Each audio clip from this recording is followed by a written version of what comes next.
Hello students, இப்போ நம்ம இதில் பார்க்க போகிறது 7ஆம் வகுப்பு கணிதம் முதல் பாடம். ஃபஸ்ட்டு பாடம் பார்த்திங்கன்னா எண்ணியல் பயிற்சி 1.4 ரெண்டாவதுல 2 கொஷின் கொடுத்துருக்காங்க. அதுக்கு ஆன்சர் பார்க்கலாம். ரெண்டாவது தலைப்பு பாருங்கள் என்ன கிடைக்காங்க, சரியா தவறா என கூறுக. ஃபஸ்ட் கொஷின் பாருங்கள், கழித்தல் 30 வகுத்தல் கழித்தல் 6 இப்போ கழித்தல் 6ன்னு சொல்லியிருக்கோம். அப்போ இது சரியா தவறான்னு பாருங்கள்.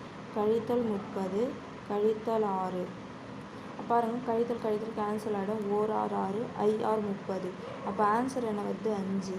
ஆனால் இங்கே கழித்தல் 6ன்னு சொல்லியிருக்காங்க. அப்போது இந்த தவறு.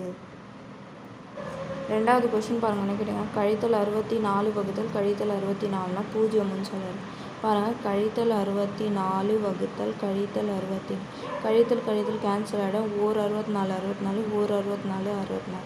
அப்போது ஆன்சர் 1/1னா 1 ஆன்சர், அதனால இங்கே 1 வரும். ஆனால் இங்கே 0ன்னு சொல்லியிருக்காங்க. அப்போது இது கூட தவறு. இந்த கூற்று கூட பார்த்திங்கன்னா தவறு. புரிஞ்சுதுங்களா? அவ்வளோதான் இதுக்கு ஆன்சர்.